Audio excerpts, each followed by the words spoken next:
Meus amigos, minhas amigas, eu confesso que às vezes eu fico até um pouco desanimado com essa situação que o país está passando, né? Nós estamos aí vivendo uma ditadura disfarçada, né, que finge ser uma democracia, mas na realidade é uma ditadura chamada Supremo PT, né? Essa coligação Supremo e o Lula que faz o que bem quer no país, né? E vai ditando as ordens aí, e a gente fica com certo receio de que isso não tenha fim, né? Logo, né? Pelo menos logo, né?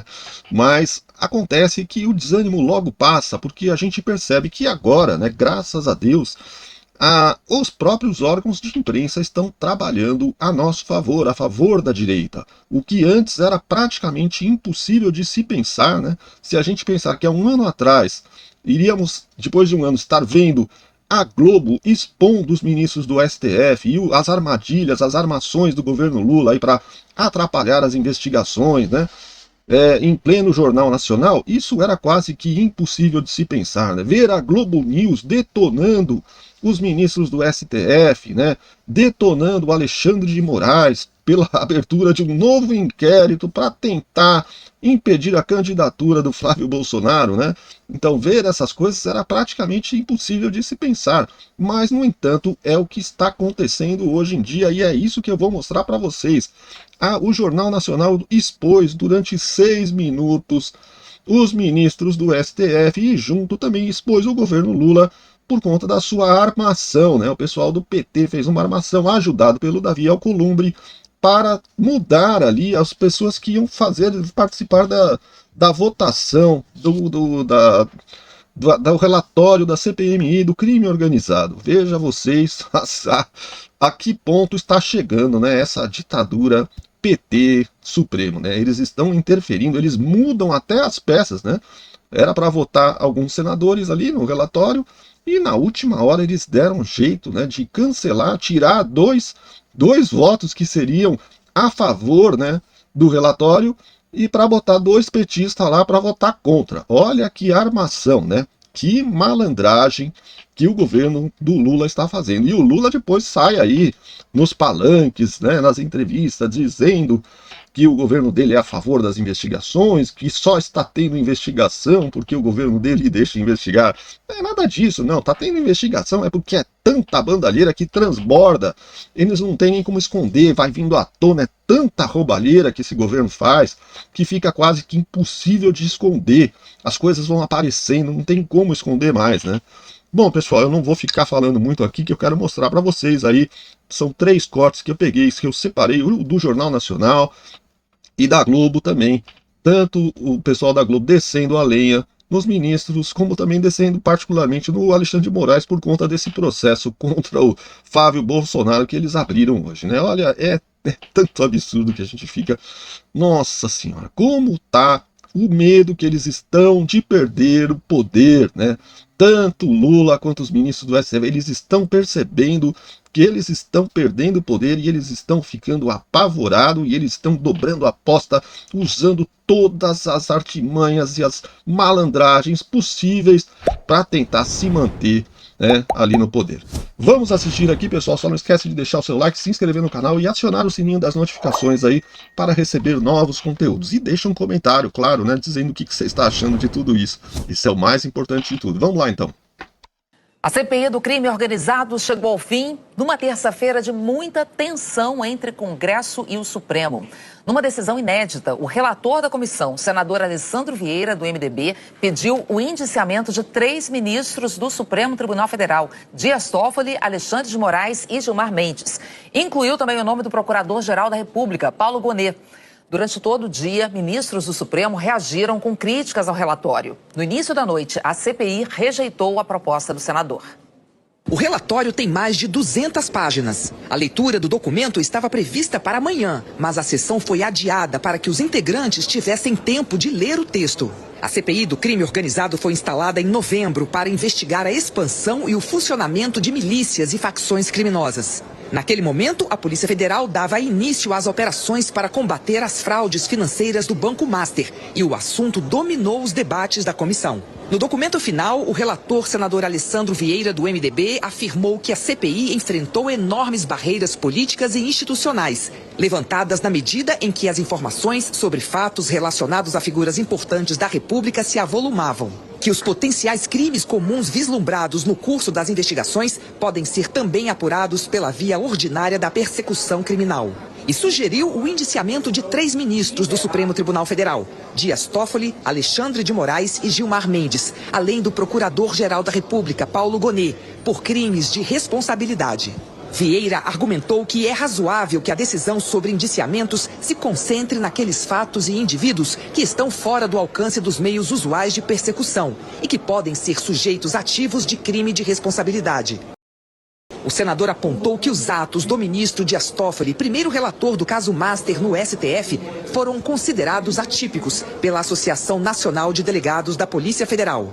Alessandro Vieira citou a imposição de sigilo máximo ao processo e a lacração e acautelamento no STF de celulares apreendidos, retirando do controle pericial da PF. Todos esses atos, segundo o relator, foram praticados ocultando-se que o ministro havia mantido relação financeira por intermédio da empresa Maridit com fundo de investimento ligado a Fabiano Zettel, cunhado de Daniel Vorcaro, dono do Banco Master, e também investigado na Operação Compliance Zero.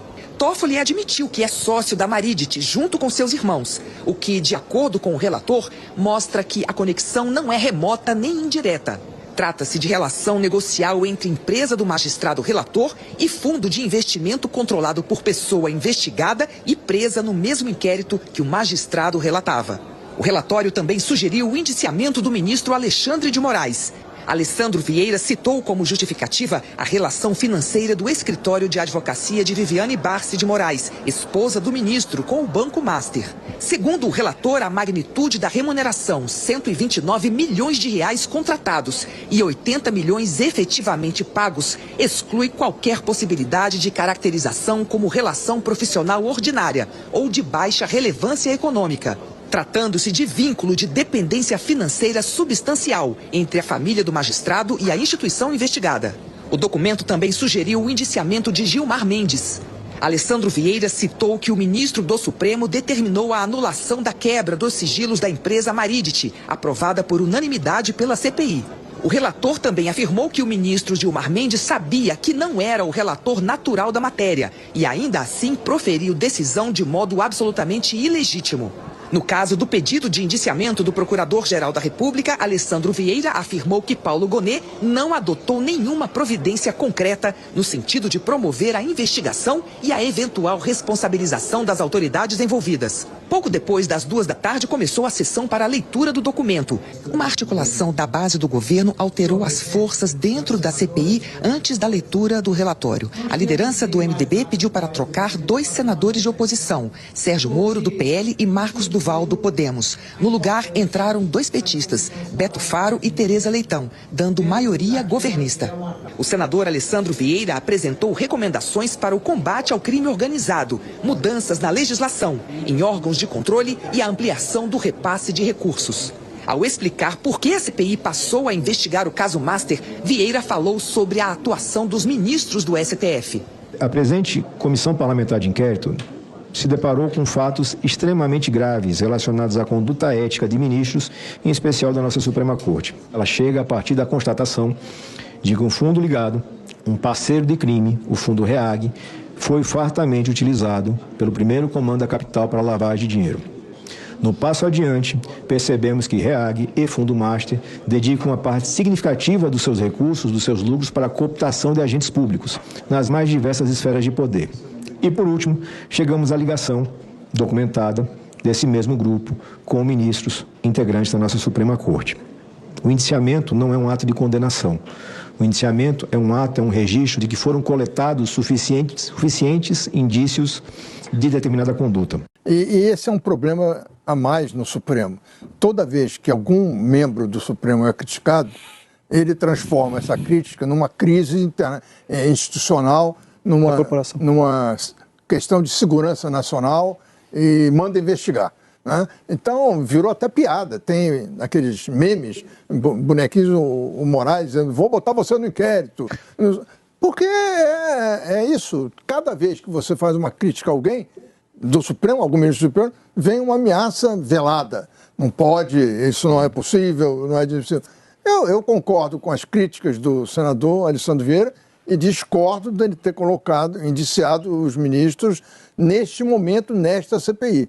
Agora, que o Banco Master precisa ser investigado e que esses ministros serão naturalmente envolvidos na investigação, porque já existem documentos e declarações e indicações claras de que eles tiveram uma relação com o Banco Master muito próxima. O ministro Gilmar Mendes, hoje eu escrevi na coluna, todas não, porque eu esqueci algumas até, várias decisões do Supremo de autoproteção. Não é autocontenção, que é o que precisava, é autoproteção. Ele tem toda a razão. Agora, não é o momento, não é o caso, tem que ser investigado, tem que encontrar uma maneira de encaminhar esse assunto. Não é com espetáculo que... Vou me unir nessa percepção de que, primeiro, não vai dar em nada, e segundo, olha como as autoridades se mobilizam quando o assunto é críticas ao Lula. E será que vão ter isonomia quando for para o outro lado, sabe? O que a gente tem aqui concretamente, primeiro, era um post de janeiro, faz alguns meses já, portanto. Segundo, era na prisão do Maduro, ele dizendo: Lula será delatado, é o fim do Foro de São Paulo, e daí ele lista um monte de crimes ali. Crimes que são crimes do Nicolás Maduro. Indiretamente, via Foro de São Paulo, na retórica do Flávio Bolsonaro, ligado ao Lula. Mas não tem nenhuma acusação concreta de crime ali, olha, ele cometeu este crime aqui. É uma ligação genérica, indireta de crime. Como, por exemplo, fizeram diversos membros do PT, inclusive a ministra Gleisi Hoffmann, coisa de um mês atrás, ao publicar vídeo ligando o Flávio Bolsonaro às milícias do Rio. Tem alguma condenação do Flávio, qualquer membro da família ligado a milícias, a crime organizado? Não tem. Isso quer dizer, então, que, nossa, cometeu-se uma calúnia ali, as autoridades têm que se mobilizar para processar esse caso?